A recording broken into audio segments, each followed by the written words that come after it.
now that I'm married, obviously, looking back in hindsight, these questions Mm, are important. You might think that they're weird when you're actually asking the question at the time, but when you're actually married to the person and you're living with that person day in, day out, you realize just how important these kind of questions are, to mm. really get to know that person. Assalamu alaikum, sisters, and welcome to Real Muslima Talk. I'm your host, Abdurrahman, and on this podcast, we'll pull back the curtains, take down the barriers, and have raw, insightful, and honest conversations on living as a Muslima in our modern society. We'll discuss everything from spirituality to mental health, from marriage to growth, and much, much more. So sit back, relax, grab yourself a coffee, and let's have a heart to heart here on Real Muslima Talk. If you enjoy the podcast, head over to our Instagram page at Real Muslima Talk and join the conversation. On this episode, we'll be continuing on from where we left off on the previous episode, discussing meeting the prospect and potential questions to ask. Did you have your questions prepared before this, or?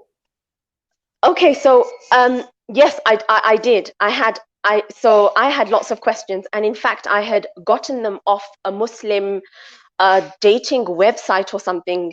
You get those Muslim matchmaking websites. I had actually written down the questions from that website, and I had written down the questions that I wanted to ask. Oh wow! So you were well Yeah, yeah. prepared. I was quite prepared. Yeah, I was Mashallah. quite prepared. But having said that, my first meeting only lasted 15 minutes, Wow. How maybe, come? maybe even less. I think because I was taken aback. Like, okay, so I'll give you an example. So I've married like a sheikh.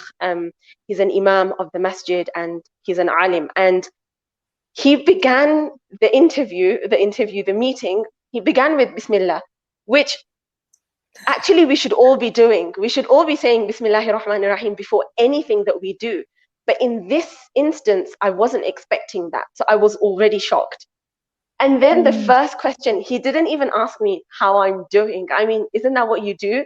He jumped straight on to, do I pray 5 times a day? And Oh my word. I was just speechless.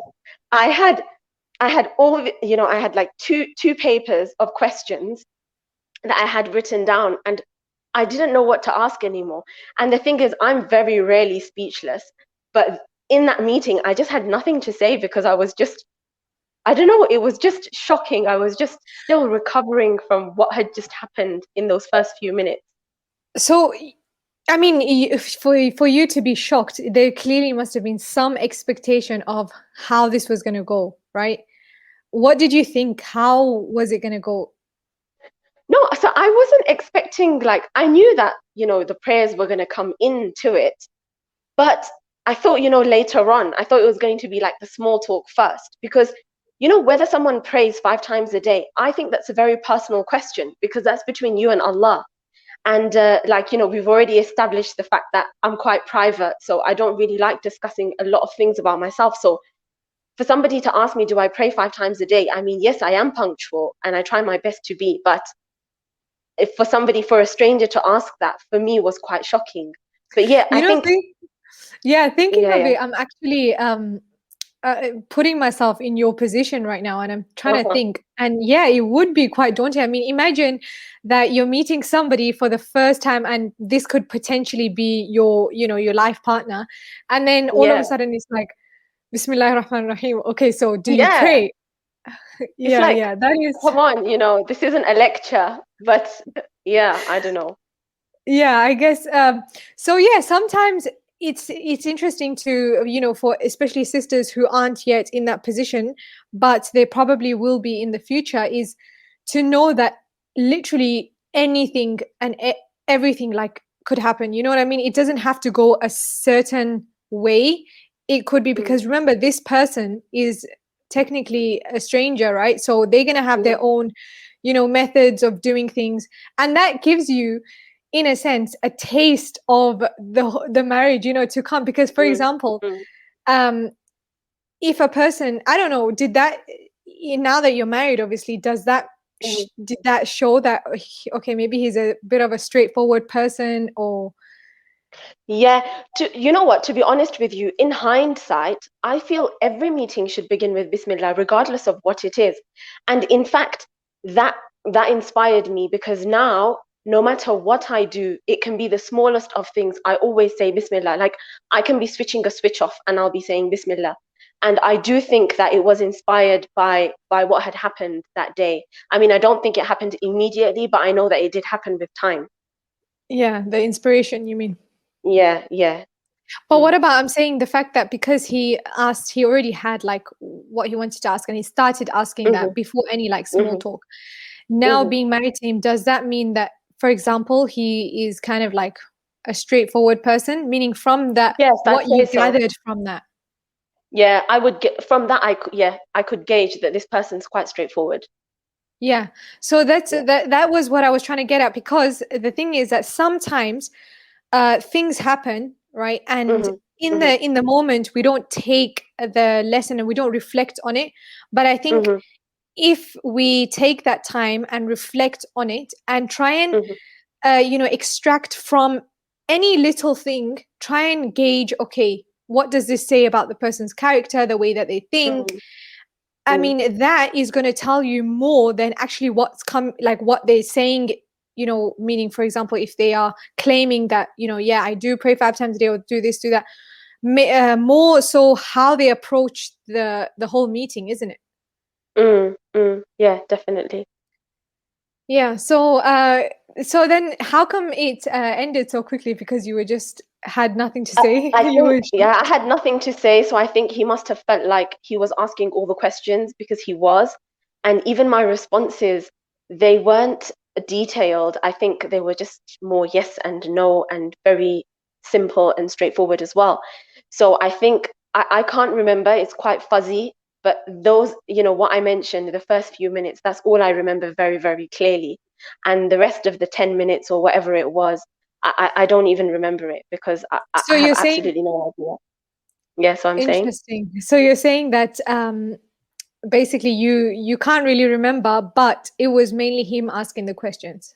yes, yes, yes. And then Um, how did the meeting end, and how did you find it then at the end? Like how did I you can't remember, but I think it was him that concluded it. I think he said something about maybe we can call it a day or something. I don't know, but it was quite abrupt as well. Even the ending was Oh quite wow. abrupt. So after that, I was just like, oh my goodness, I knew this was a bad idea. You know, um, who does these Skype ridiculous things? It's such a silly thing to do.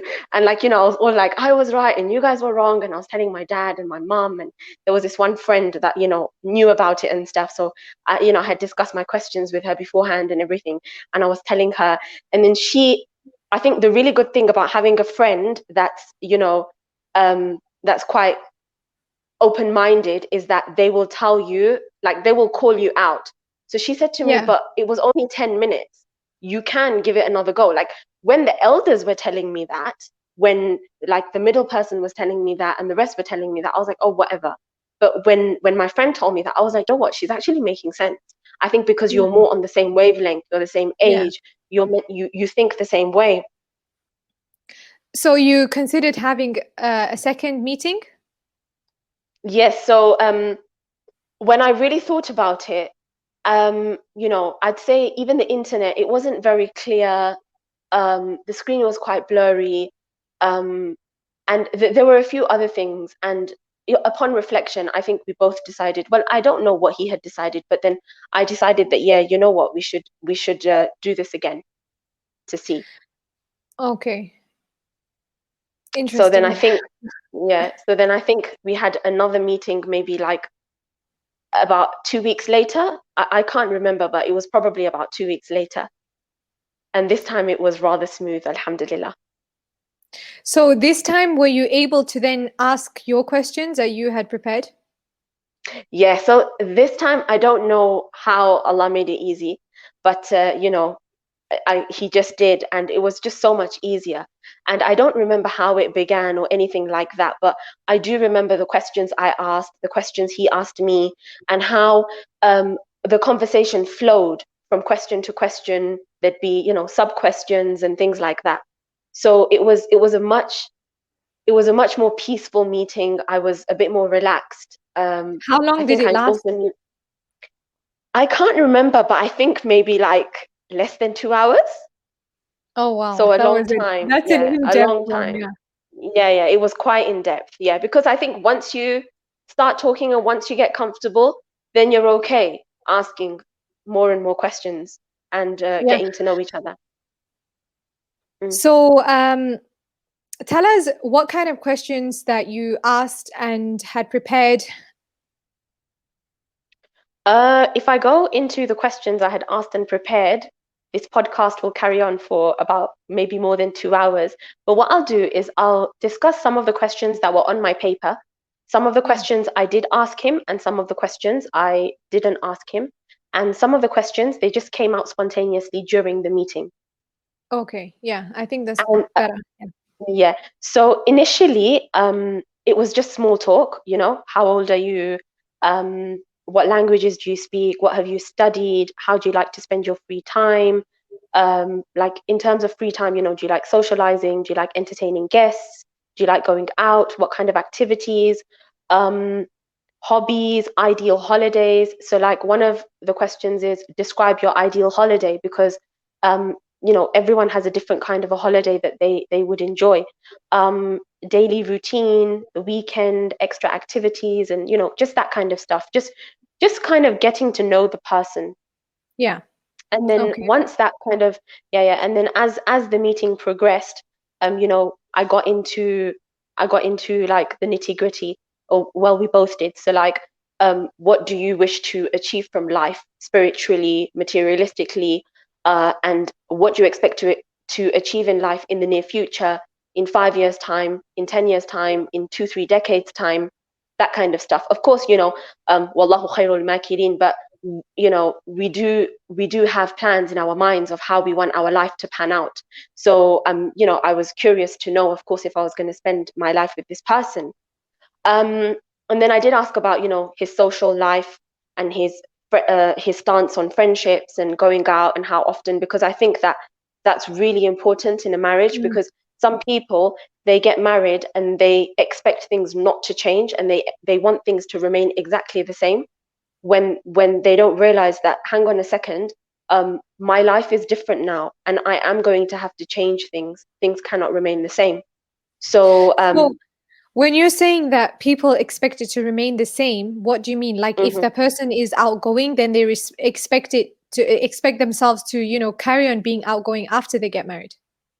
Yes, so I'm not saying that you can't carry on being outgoing, but like there are some guys and even girls as well, they get together with their friends nearly every day, you know, after work or whatever, in the evenings.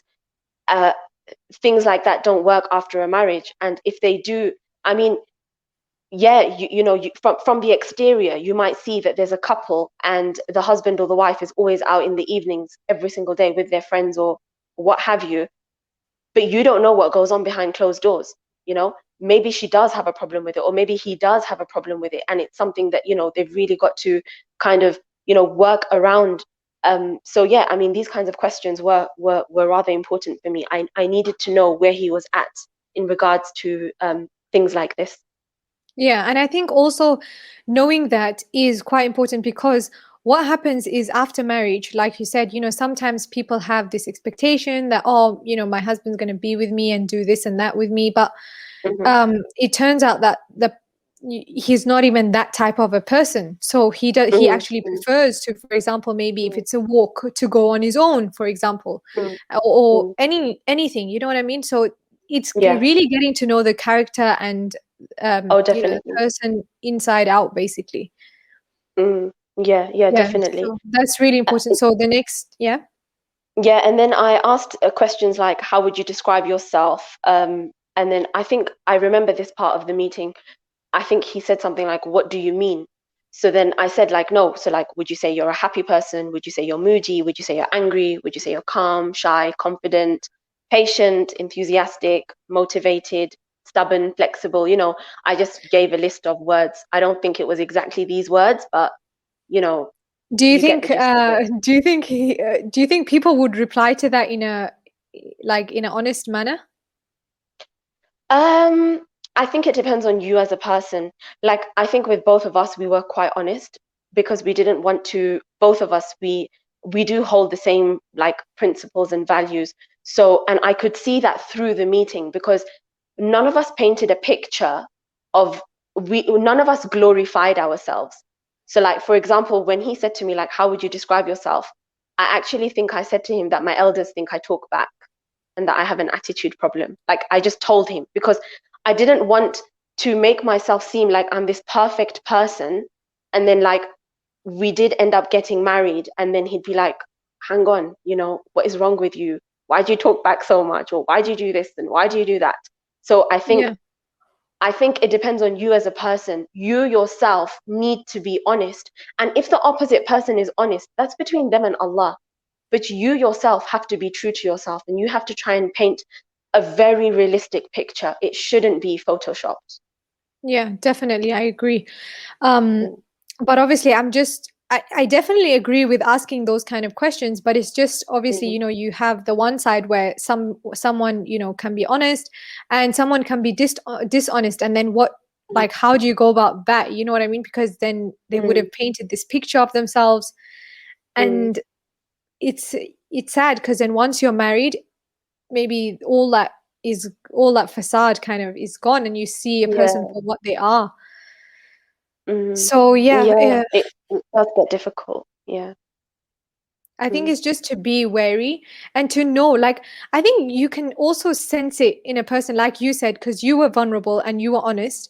So and you saw that he wasn't painting a glorious picture of himself either. And I feel like mhm. if a person is more willing to, um, share some of their weaknesses, or for example, like if they revealed maybe they were moody or they're stubborn. So it kind of, you already get that sense and that gut feeling that, okay, this person is, trying to be honest with me. Because Yeah. whenever The it fact comes that to they're saying, mm, yeah, when it comes like to, saying the weaknesses of a mhm, person, not everyone is going to, show up and say those and tell those things, right? So if mm, a person even does, it just shows mm, the character of that person, right? mm. Oh, definitely, definitely. Yeah. Yeah, sorry, go on. And then what else? Yeah, so how would you describe yourself? And then I think I moved on to ask like really weird questions. Like I said something like, how hygienic would you say you are? And he was like, whoa, you know, what kind of a question is that? And You know, you know what? You know what? Let me be honest with you. You know, sometimes people have dated for like 5 years and then they get married or they're ready to settle down and stuff. And something like hygiene is a problem. And I know this because people have come to me and said to me that my wife is like this, or my husband is like, well, not my wife, but my husband is like this. Or there have been women that have said, oh, but my son or so and so complains that his wife is like this. And so I think it's important for you to even be on the same page for things like this as well. And of course, you know, yeah. maybe they won't give give a completely honest answer, but at least you can gauge where they're at. Now that I'm married, obviously, looking back in hindsight, these questions are Mm, important. You might think that they're weird when you're actually asking the question at the time, but when you're actually married to the person and you're living with that person day in day out, you realize just how important these kind of questions are, to mm. really get to know that person. Yeah, yeah, Because yeah, imagine definitely. you're living with this person day in day out, and if you are a really like, well, I wouldn't say OCD type, but if you're quite, You want organized and everything you prim like and things, proper. yeah. Mm, And then somebody is like literally 24/7 just messing up things. I mean, there's bound to mm, be mm, some kind of conflict. You know what I mean? mm. Yeah, so I mean, by the time I asked about the hygiene, I was pretty comfortable. So, you know, I started asking, you know, other things as well. So, things like, you know, do you do drugs? Do you smoke? Do you drink? And I had asked in the present, so do you do drugs, smoke, and drink? However, I do feel that if I was advising someone now, I would actually say to them, you know, have you done that in the past as well? Because sometimes you can relapse. So if the Mm. person used to smoke or used to drink, maybe they don't right now when they're having, you know, when they're having the meeting with you, or you know, when you say do you, it could be that, you know, are you doing it right now? And that technically wouldn't be a lie. So, you've got to, I think, really just thinking about your question. So I think it's a fair question to ask about the past. Yes, it's none of our business in many ways what our spouse did in the past, especially their sins between Allah. But if it's something that can affect you later on in life, then I think that is fair. Um, Yeah. there were some other questions.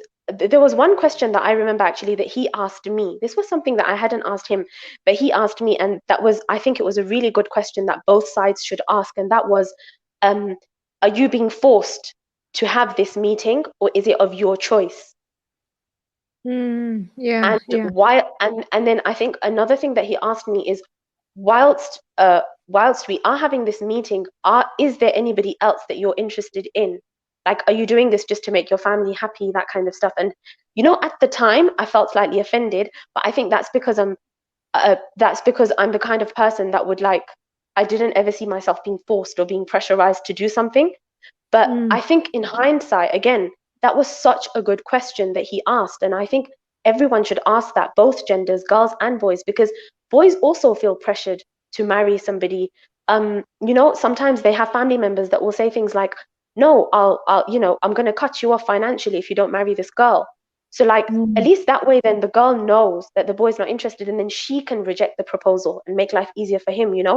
So I think, yeah, it was just such a good question that he asked that. Yeah. Yeah. Definitely. Yeah. That's something that not many people think of. Yeah, yeah, yeah. It was a really Mm. good question. Back to my questions. So then, moving on, I started asking him, like, I started to get in quite deep afterwards. So I was asking things like, what makes you angry? What characteristics or habits annoy you? I don't remember if I asked the pet peeves, but it was on my list. And then there was things like, do you swear? Do you use foul language? Um, uh, then I even moved on to ask things about children. How do they feel? What's their ideology on children? Should there be children straight after the marriage? Do they believe in birth control? That kind of stuff. And then when I got, like, extremely comfortable, I asked about what he's looking for in a wife. So, what role do you expect her to play? How do you expect her to dress, both at home and in public? Um, in terms of just home finances, serving the family, how often does she need to meet with your family? What would the living arrangements be? That kind of stuff. Now, in the previous episode, remember I had said to you that one of the things that I was not ready to give up was living with in-laws. Like, I Yeah. was not interested in living in a joint household. I wanted a separate housing unit. So because of that, um, because of my past, you see, the thing is, in the past, I had said things that were taken the wrong way, which had then painted me as somebody that's been quite demanding. Whereas, I mean, Islamically, there's absolutely nothing wrong with requesting your own space. But I think in our community and in our culture, it's like that means you're a demanding person. So when I looked back and I reflected on what I had done, I was able to now reframe the way that the mistakes that I had made, and I was able to use that as an opportunity to learn and develop.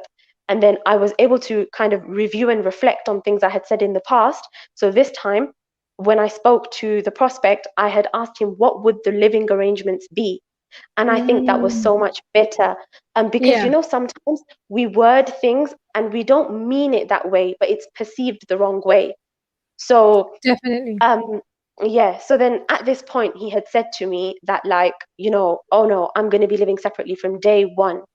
And I think that's when I had, like, a big fat tick, like, Yeah. okay, I like this person, and, like, okay, this is so cool now. I'm definitely interested. What So, about like, your other deal breakers? Did you guys both ask about your each other's deal breakers, or I don't think we did. I think until today, he has no idea that I had these deal breakers of, like, never moving out of the country or the city, never marrying the only son. I think I did tell him that, yeah, I had said that I never want to marry, like, a sheikh kind of thing.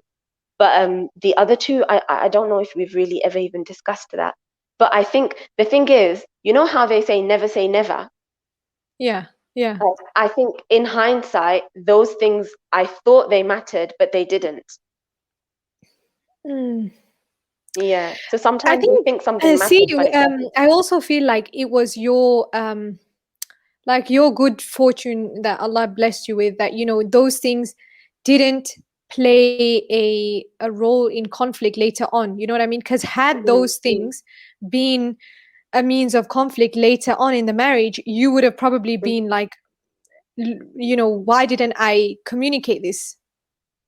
Yes, yes. So in fact, I had asked actually that where would I be expected to live, because I had heard from other family members that he didn't plan on living in the country that he resides in, that we reside in right now. Whereas Mm. when I spoke to him and I asked him, he said, "No, I'm going to reside in this country." So I mean, we live in Southern Africa. So he was like, "No, we're going to remain in this part of the region and this part of Africa, and that is where I plan to live forever, basically." So I think it Can was I? really good that he was clear. Yeah, yeah, excellent. That's really good. But can I just ask, why Hmm. is it that um like it's expected for a woman to Hmm. move to where the man is? Is it because is it because he's working there and then his income is basically what's going to carry on the stability of the household? Or where does it do you know where this comes from? Um, I think it's just a highly cultural thing. I don't think it Yeah. has anything to do with finance or anything like that, because I mean, this part of the world where we're in, the economic crisis is crazy, along with so many other issues. But I think for him, it's home and his family is here. And I guess I think that that's just something that's a part of our culture. And you see, like in other cultures, um, they have this thing where we're going to live where they don't necessarily have to be near family. They don't necessarily have to be near the guy's family or the girl's Mm. family. They just simply need to be somewhere where they feel that they will be able to live a good life and bring up children and that kind of stuff. Yeah. Whereas in our community, especially amongst like the Indo-Pak Arab cultures, it is that you've got to be near the man's family. So I don't know. I really don't know I actually.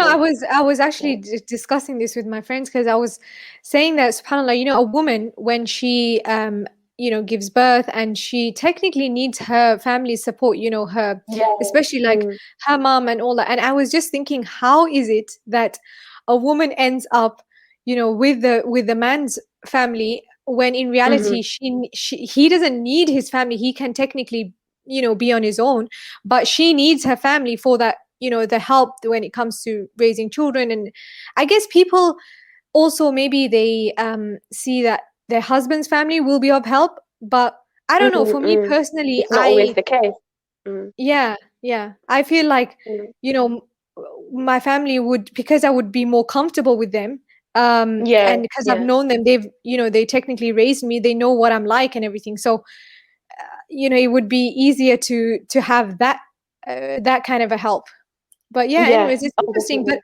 here's the thing, right? I think ultimately it does depend on the couple, right? So, for example, there Mm, are couples, that agree that, look, it doesn't matter. I don't need to be with my family. The guy, he says that, and the woman's also equally as ready to, leave her family and settle somewhere else. So then mhm, they mhm. find some other place based on a job or based on, and so it's important to know before you get married, is that what you want? You know what I mean? And Yeah, yeah, yeah. yeah, Mm. is because then you When can I, ask. yeah, look, when I have like sometimes I do have girls asking me things like this, questions like this, and I do tell them that, there is one thing I'm going to tell you. Marriage is no walk in the park as it is. But now to move to a country where you have no family, you like seriously, it's going to be tough. Don't think it's not going to be tough. You need to know what you're getting yourself into. You know, I think at the time, to be honest with you, I don't know what I was thinking. Like, I sometimes laugh with my friends and my family, or like when I'm telling somebody about how, this is what I had said, and, look at what I ended up doing and stuff. I make a joke and I laugh about it, and I say, do you know what? Someone needed to be not thinking straight. Otherwise, this marriage would, like, we never would have gotten married. I was like, That's maybe also Allah true. decided, yeah, maybe Allah decided to send a special angel to kind of like veil my brain for that part of, for that part of my decision and stuff. But look, at the same time, I don't regret it either. So yes, it's definitely difficult, but at the same time, at this moment in time, and even when I reflect back over the past 6 years, it's not something that I regret. So, and I know Yeah. that, at the end of the day, Allah had planned it to be this way. So I thank Allah for, making things happen this way, because He knew what was best for me. Yeah.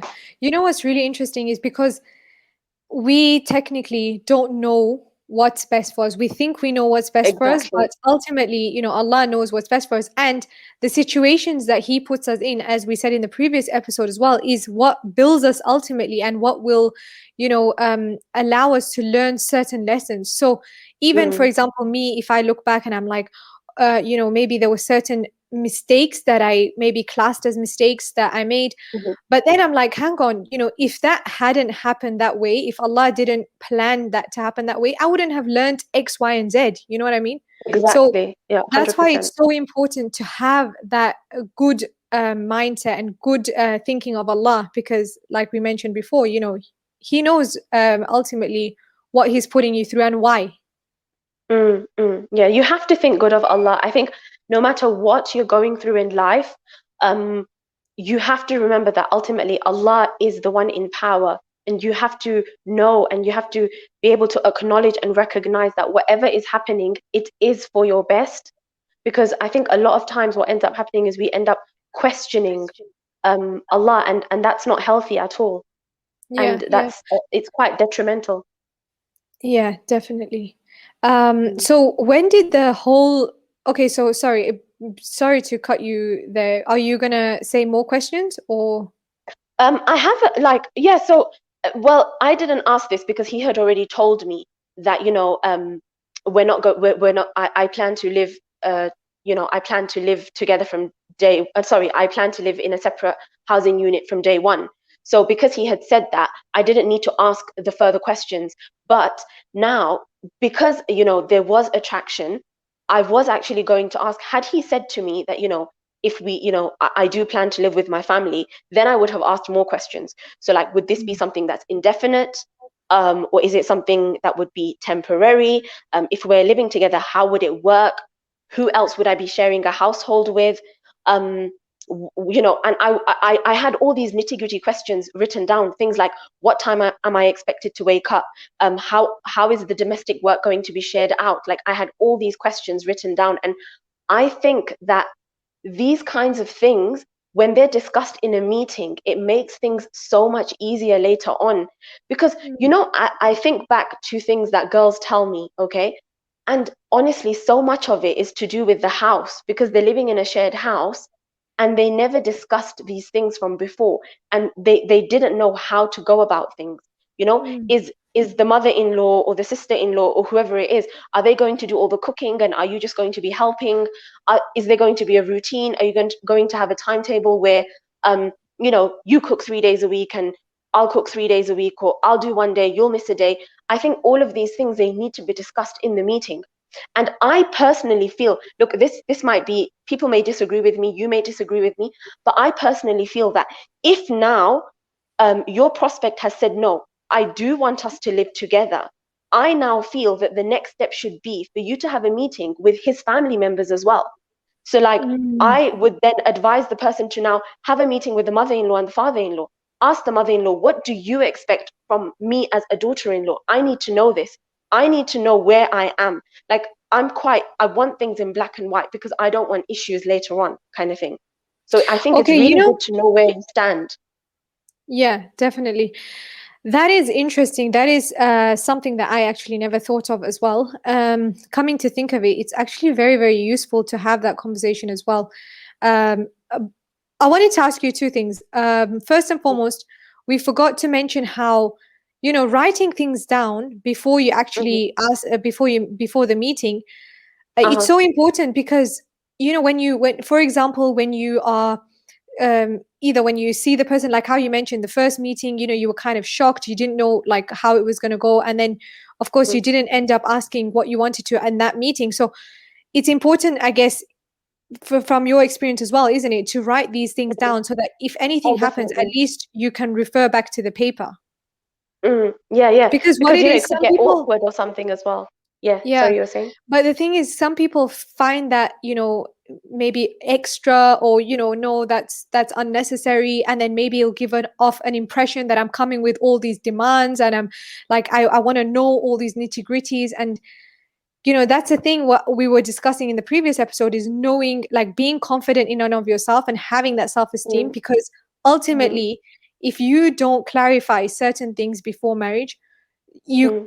there's nothing you can do after you get married and you see that, okay, this was the Yeah, reality. you've got to make it work. Exactly. Well, Yeah. do you know what? I think now that you mention it, I think at the beginning of our second meeting, I had actually told him that, by the way, you know what? I've got a sheet of paper. I've got some sheets. I think I said I've got sheets of paper for questions or something. And then he said, yes, I do too.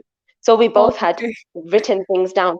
And I think that, I mean, if somebody was to make that claim that she came with a sheet of paper, like with a long list of questions, and that makes her demanding, to be honest with you, it doesn't really portray anything bad of you as a person. Let them think that then, because You know what's ultimately, what interesting? did they If they expect? think that, yeah, and if they think that, that just speaks of their character, and that already for Yeah. you is things to be noted. Like, oh, they think that because now I came with a piece of paper, because I have certain questions, that I sound, Mm, or too, too upfront, or too yeah. bossy, or whatever. Mm. You know, And then that's a red flag. So you'd rather yes, say assalamu alaikum from then, and not yeah. pursue it further. Yeah, Yeah. see, the thing is, like, it's about educating the sisters that, I think so. know your rights and your responsibilities as well. Know your worth And and your value. know your worth and value. Yeah, exactly. And your and your boundaries. So for example, who cares what they think? You take Mm, that as, okay, now they're showing me what their character is like, and I can learn mm, from that. mhm, And then taking that forward, decide what you want to mm. do. And Yeah. also, the second thing I wanted to ask, sorry, did you want to say something? I wanted to say that, and then you saying that, then you can go back to thinking good of Allah. Like, so what if they think that you were sincere, your intentions were pure, they were Mm. clear, and Allah knows that. So if Allah knows, it doesn't matter. Yeah, that is a really important belief to have across, not only marriage, across all relationships and everything, to know that if you are sincere with Allah, no Hmm. matter how you're being portrayed, Hmm. ultimately Allah knows, it's recorded with Him, and your Hmm. judgment is going to be with Allah, not with the people. So if the Mm, people want to mm, make labels and say this and say that, you have to then say to yourself that, look, ultimately, Allah, I'm doing this for you and not for the people. mm, mm. Yeah, So that's why definitely. if you correct your affairs with Allah, Allah corrects your affairs with the people, because then ultimately you don't even like have that, worry of what are the people going to say and all that. Oh, yeah, And definitely. second thing I wanted to ask was, you said that, okay, so he said that he wanted to live, in a separate place from day one. So Hmm. did you said you didn't ask anything else. Did you not ask that, what has he already made arrangements for that to happen, or? I actually don't remember asking that. Maybe I had asked later on when we had met in person. I actually can't remember, but in that Skype meeting, I don't remember us discussing that any further. Hmm.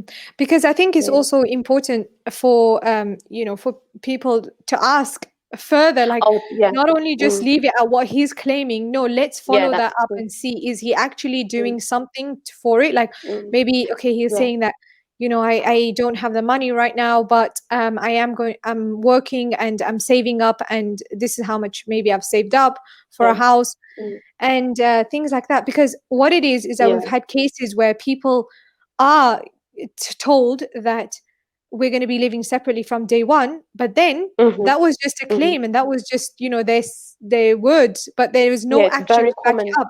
Mm, So mm, when they mm, actually got married, mm, nothing was arranged, and unfortunately she just had to stay where she didn't want to in the beginning. mm, mm. And I think that husbands don't realize what a huge betrayal that is. Mm, Um, And it really does affect your relationship when you've lied about something that big.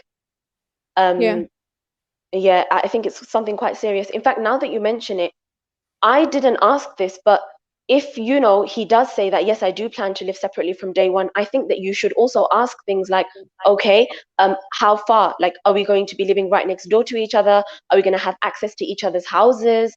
Are Mm, we, am I expected to go there every day? Are we, how are the meals going to be? Even though we're living separately, how do I have to spend my day? Do I have to spend my day with your mm, family? I think now that you've mentioned it, these questions do need to be asked. mm.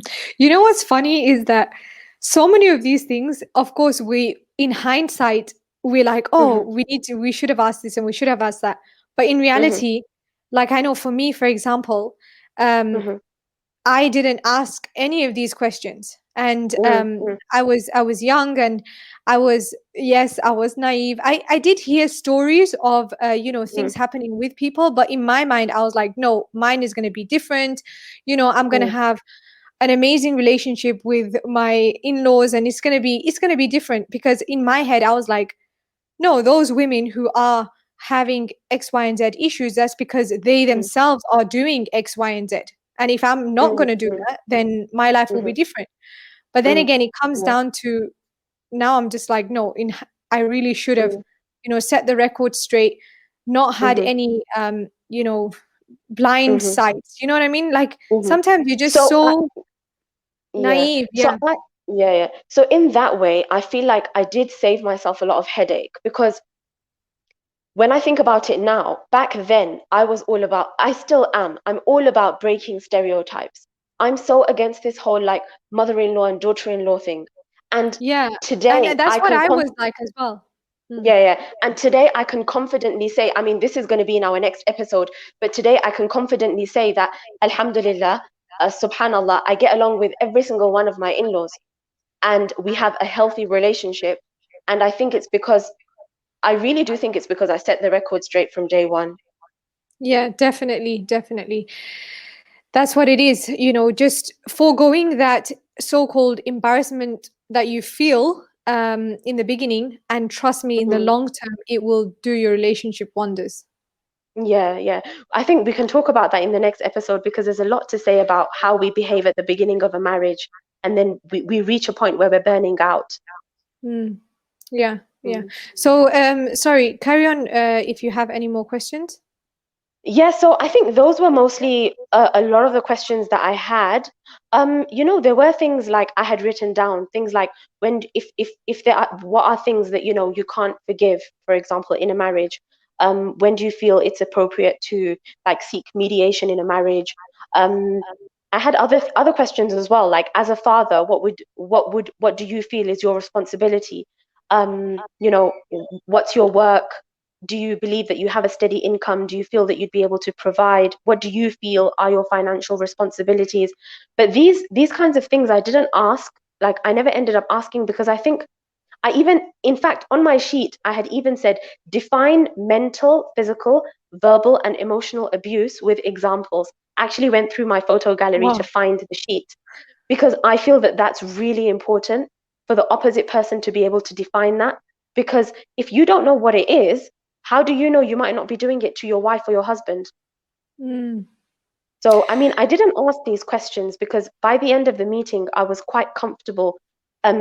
I could feel that, he's quite a placid person, quite, I'd say, just somebody that I am basically looking for. So I didn't go yeah. into too much. Yeah, yeah. Mm, Yeah. Wow, that mm, in and of itself, to be honest, is quite detailed. Meaning the questions yeah. that you mentioned already, Yeah, and I think you can. once you get into it, you can really just carry on. Yeah, yeah, and like Yeah. we spoke about in the previous episode of, the woman Mhm. knowing her attachment styles and love languages, I think also important to ask the prospect as Yeah. well. Yeah. Yeah, I think that's important, but I didn't do that. Yeah, yeah. You know what's also important? So I'll just quickly tell you about what happened with myself, and then now looking back in hindsight, what I feel is also important to discuss. So with Mhm. me, I just had when like of course the proposal came through my father, and I thought to myself, you know after the whole accident and everything, I should give this a try and see, meaning give the meeting a try and see where it goes. Mm-hmm. And the thing is that for me, it was my first ever meeting that I've had with someone for marriage. Number one. Mm-hmm. Number two is that I was a teenager. I was literally like 19. And like we said before, that doesn't mean that you're not prepared, but it depends on your life experience. And for me at this point, I didn't have too much exposure to, marriage topics and stuff. Mm-hmm. So yeah, so then after that I had agreed. But I didn't really have so many questions prepared. What for me at that time, I just had, okay, what are their goals in life? Because like we said about the direction that they want to head in life, are you compatible with each other in that? And kind of like what their likes and dislikes are, so what kind of a person that they are. So And would you say that your meeting was quite conventional? So like, was it that it was arranged by family and then you guys met in person, and then did you have a third person? Like, how did your meeting work?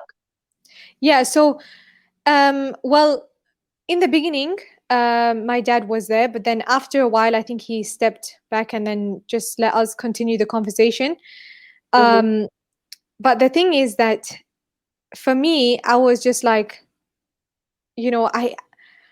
I didn't know anything about marriage. You know what I mean? I actually didn't know like all this information that I only learned afterwards. And Mm-hmm.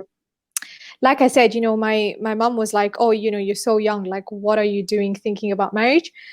Mm-hmm. And I was like, I didn't feel that, because at that time we thought of marriage as, all companionship and love and things like that.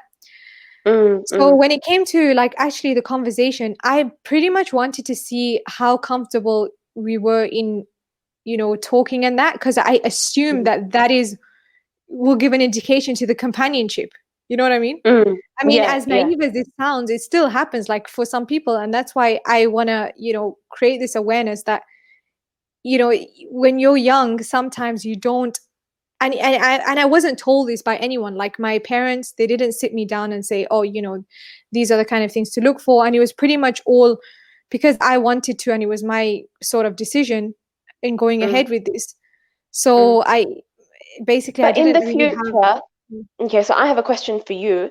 So my parents did, like my father actually told me like what kind of things I should ask and things like that, right? But in the future, if you were to have children, would you have these discussions with them? Would you say to them like, yeah, okay, Of that's course. So good. like I how think the we're having viewers this. need to know. Yeah, because like Mm, how we're having this conversation now, the whole reason I want to have this conversation is because I'm looking back at my when I was getting married, and mhm, how I was so clueless about so many things, and I mm, wish that I had people around me to tell me, okay, even if they didn't agree with me getting married at that age or whatever, I feel like it was still important for them to say, okay, look, if ultimately this is what you want, then I think these are the things that you should look for, and what you should kind of ask about and give an idea. mm, um mm, Having said that, I mean, he was family, so I assumed a lot of things. That was another thing, you know what I mean? So for you, for mm, example, mm, it was a stranger, so maybe you were wanting to ask all these things, whereas for me, a lot of it I also assumed, you know what I mean? mm. So that was I my see. mistake as well. Yeah. Mm, mm. And so yeah, the meeting was pretty much, I think it was about half an hour, or yeah, something like that, and we And pretty was much it the just. only meeting? Yes, and it was the only Oh, meeting. oh wow. I So know. you didn't converse afterwards, like through your father or anything? Like, didn't you have any questions you wanted to ask later on where you felt like, okay, I need to know this or I need to know that? See, the thing is, because like I said, it was family, there were Mm-hmm. a lot of assumptions, I think, pretty much on both sides. And also, Okay, okay. my dad had, told me a few things as well, Mm. in terms of, for example, living arrangements, and so from that, I didn't clarify with him. I just assumed, which is, Oh, okay. looking back in hindsight, I guess these are the lessons that you Mm, learn. mm, Um, mm, so yeah, in this conversation, we just pretty much spoke about likes and dislikes, but even then it wasn't like the actual likes and dislikes that are going to affect the marriage. You know what I mean? It was just likes and dislikes. Like, oh, what do you like? Like, for example, if you like traveling, or if you like, I don't know, if you like Yeah. sweets, if you have a Mm, sweet tooth or something like that. It was just, really mm. basic things. And then Yeah, yeah. the rest of the conversation was just asking, because he was in university and stuff. So, asking him about life there So and would you, okay, so would you say that in hindsight, that it's important that you ask questions beyond their favorite color and, what their oh, favorite food definitely, is? definitely. That's Mm, why I keep stressing the point that no matter how awkward or embarrassing you might feel, like, oh, I'm going in with all these questions and everything, mm. trust me, it will do your relationship in the future wonders. Like, you Yeah. will look back and be so happy that you asked certain things. Of course, not, I mean, ultimately that doesn't mean it's going to eliminate all conflict in marriage, no, but it will mean Mm. that it's easier to navigate around. You know what I mean? Yes, yes. I actually agree with you because I did go in very deep. But that's not to say that, we haven't been through hurdles. We have. But I feel Mm. it's definitely been easier to navigate through our issues because we had discussed so much beforehand. Yeah, yeah. Mm. Yeah, and I guess that is pretty much what how the meeting went, and So thereafter I did. how soon after Yeah, did you get married? Did you make istikhara? How did it work? yeah. So basically after that meeting, um, I kind of, I kind of like was, okay, maybe because, like I told you, I assumed that the way that the conversation was flowing, I mean, it does play a role in telling you how, how like compatible you are for a conversation. You know what I mean? Mhm, So bearing on that, I thought, oh, maybe we are, compatible, because one thing is that we had similar goals. So, he was very like, um, religiously inclined, his goals and what he wanted to do, and also I wanted to do that. And I thought, you know what, this is great, because if you're working towards the same thing, then mhm, ultimately, if you have differences in between, mhm, it's kind of like, you'll kind of be able to work through that because you're working towards the same thing.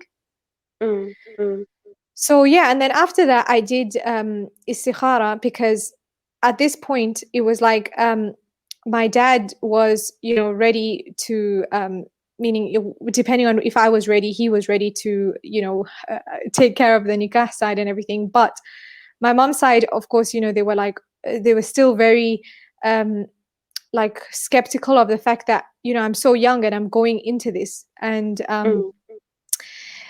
yeah, and so I did istikhara, and I remember that I would just literally be waking up for tahajjud nearly every night, and just making dua to Allah to, to either, because obviously istikhara is, that facilitation to make that Mm, easy, mm, or if mm, you take it away, then some obstacle or something will happen and it just won't work out, right? Ultimately, mm, that is mm, what istikhara is. So that is mm, what I just kept asking Allah, and also mm, asking him to just change my heart if it wasn't the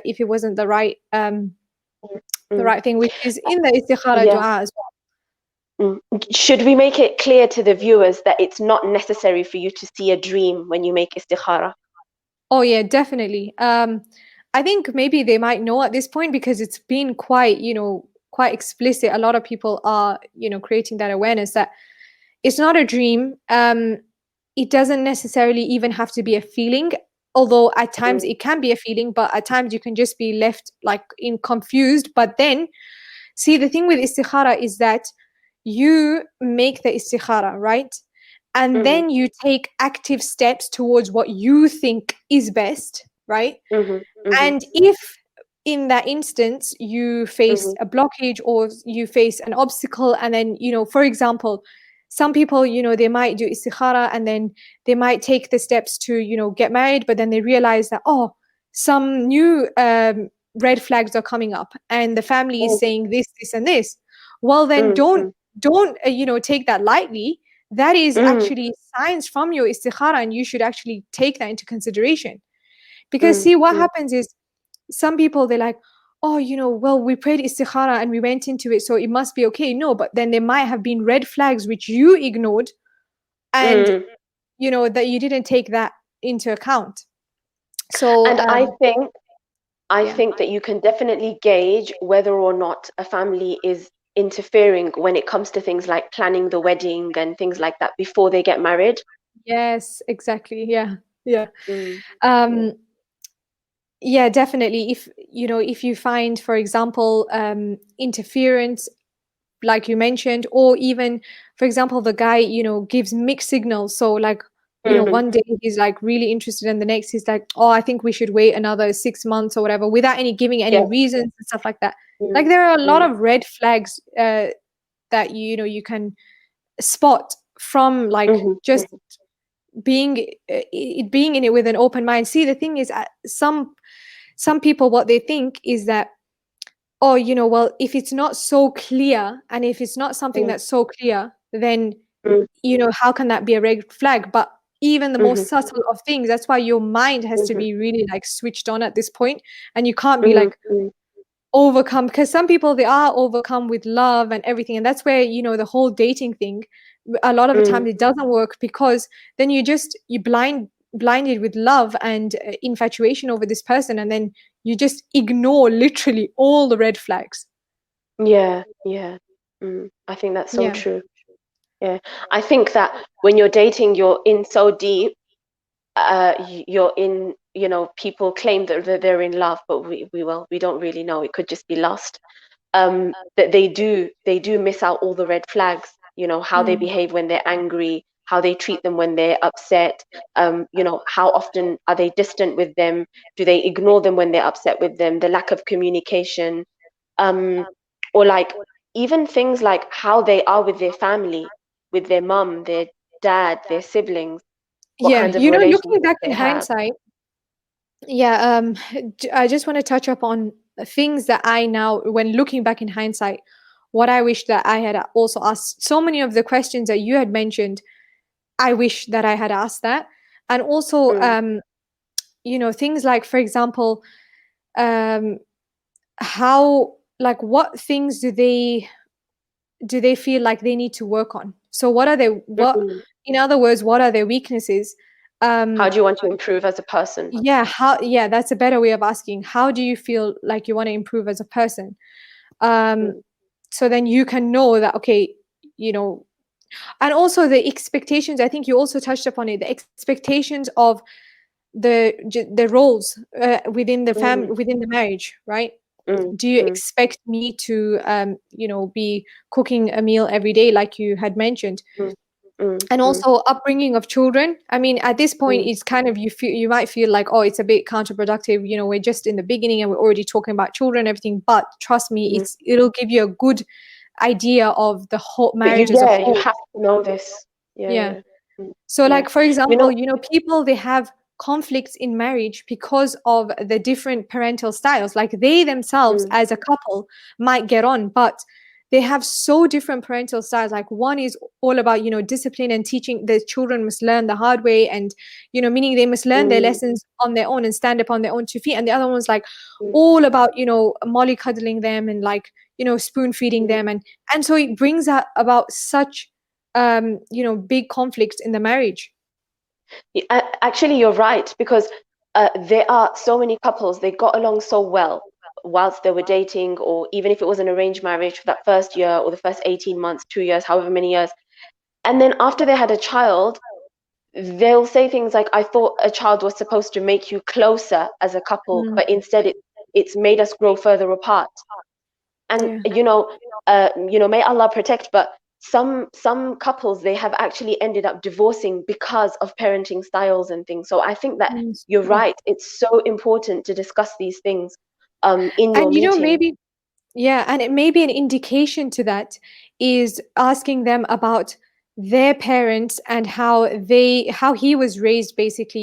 Yes. Was he Yes. always given whatever he wanted, or did his parents leave him to do, leave him to do and learn on his own? Mm. And Mm. also, So that's parental upbringing and also the parental relationship between his parent. So for example, Mm-hmm. how their mom and dad behaves, Do things. or yeah, or do things, yeah. So like that would give you a real indication of what his subconscious actually has, even though maybe he might Yes, disagree in talking, but subconsciously it is there, you know what I mean? definitely. I agree. I think that's so, so important to know what kind of a relationship their parents have, um, and how they feel about their relationship. Because Mm, like you said, it's their subconscious. Sometimes they say one thing, but yeah, and even we do. Sometimes we say one thing, but then later on, it brings it out in us. yeah, How our childhood was, like we discussed that in the previous episode.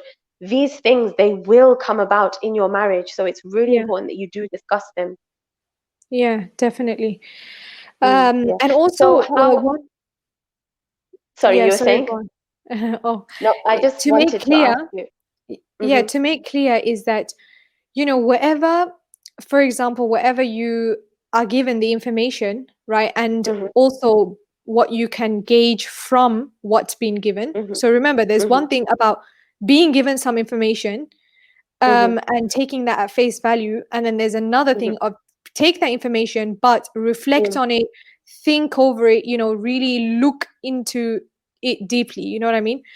So with the information that you've got, mm-hmm, let's be clear to not have this assumption that, oh, this person is like this, but it doesn't matter. They have so many other like good qualities, and this, mm-hmm. I'm sure I'll be able to overlook this. You know what I mean? Like, Okay, yeah.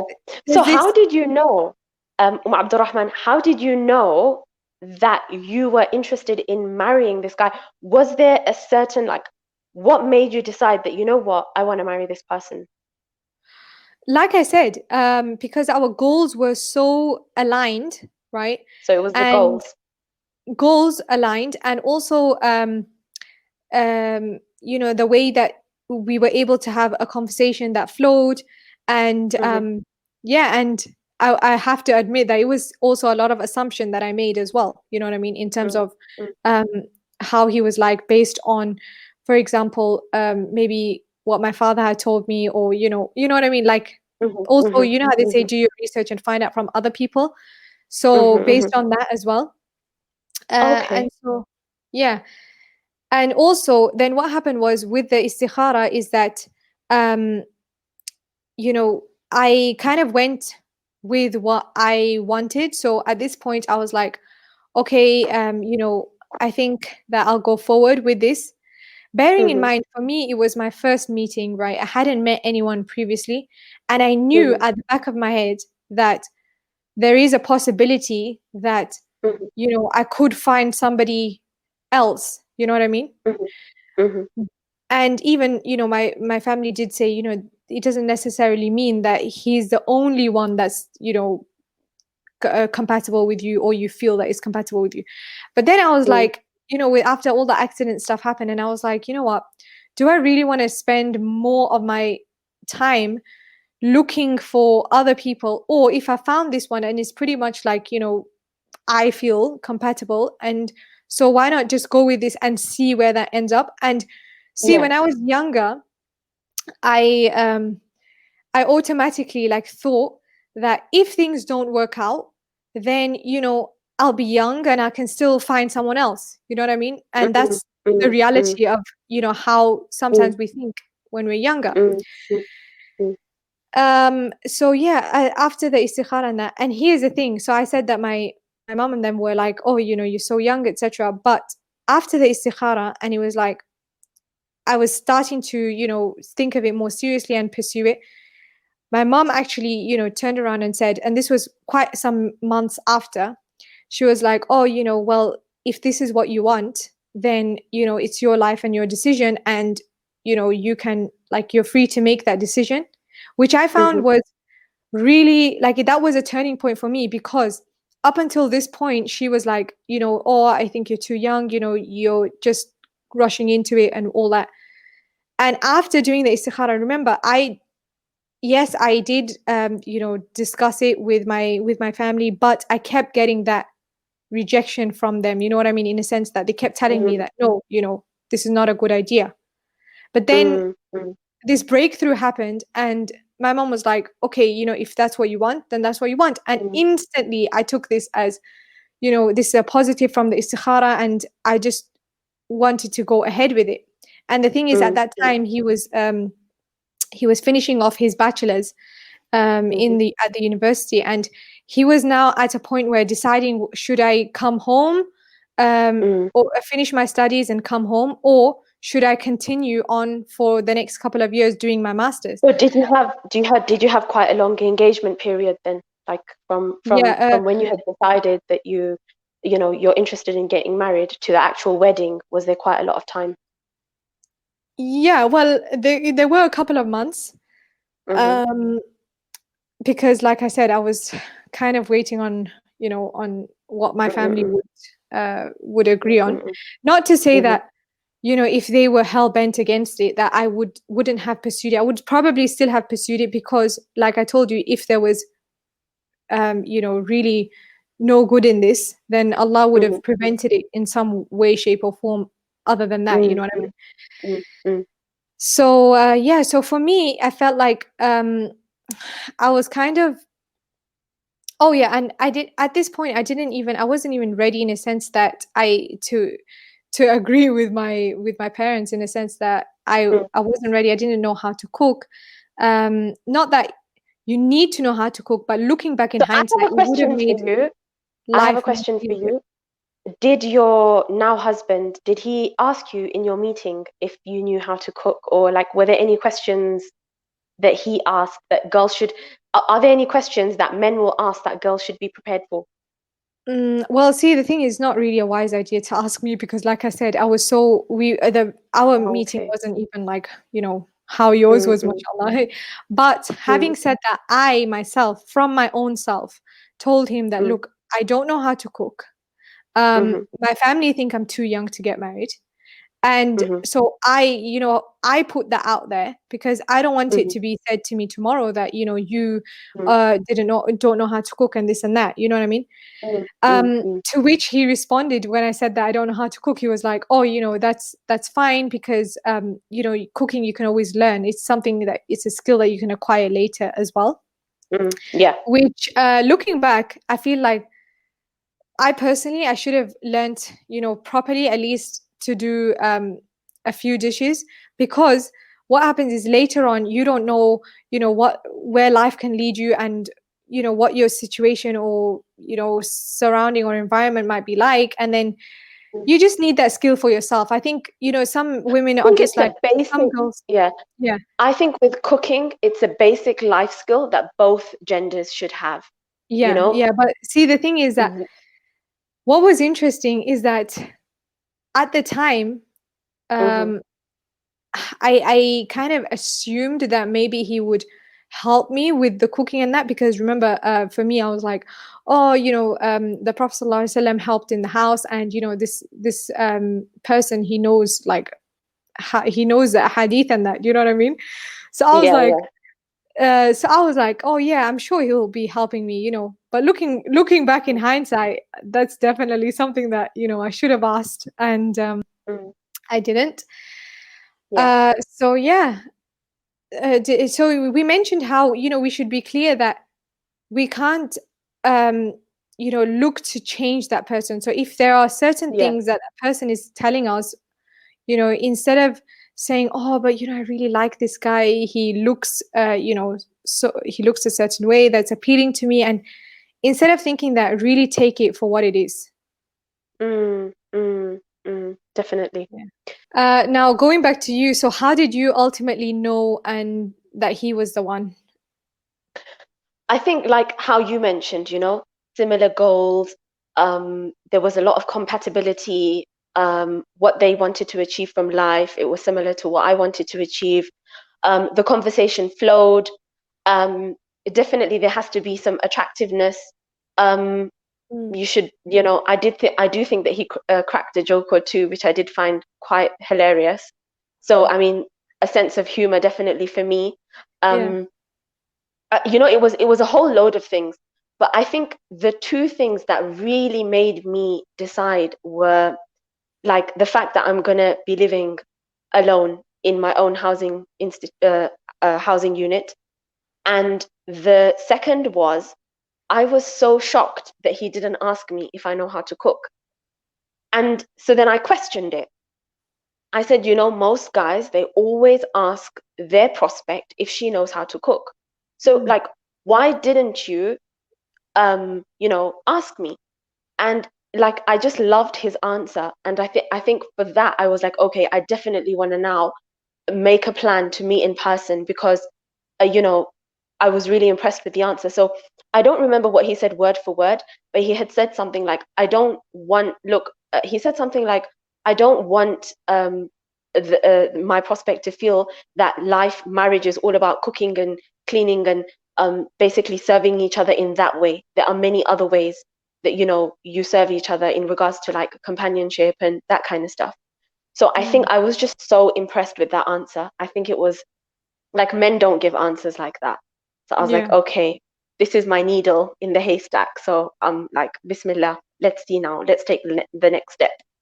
For Yeah. him, I don't know what it was. Yeah. So did you do istikhara after this? Yes, I did. Yes, I did. And the funny thing is, I actually do istikhara a lot.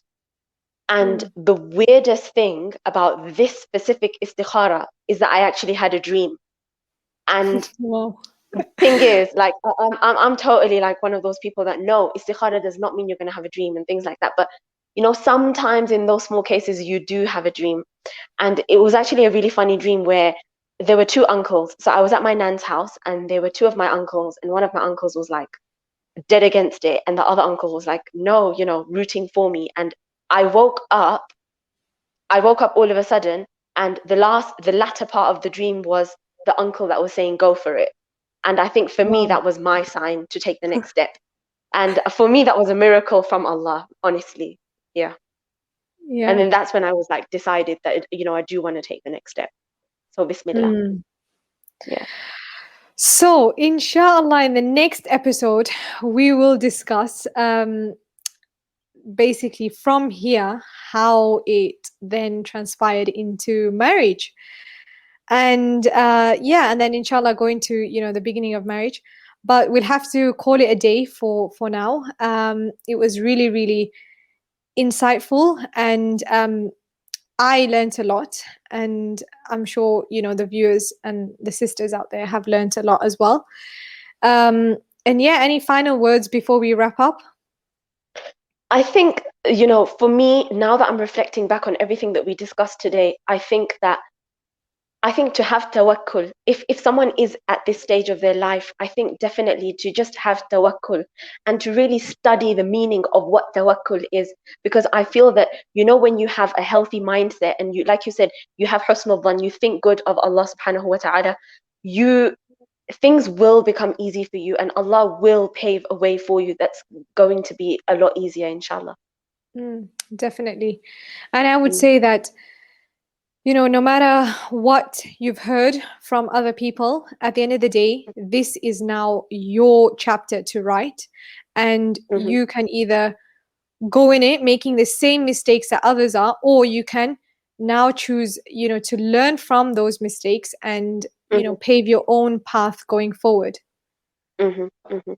Yeah. So then would you say that it's important as well for the viewers to understand that sometimes you will make mistakes, but you need to reflect on those and you need to review those mistakes and then you need to reframe everything and use it as an opportunity to learn and develop.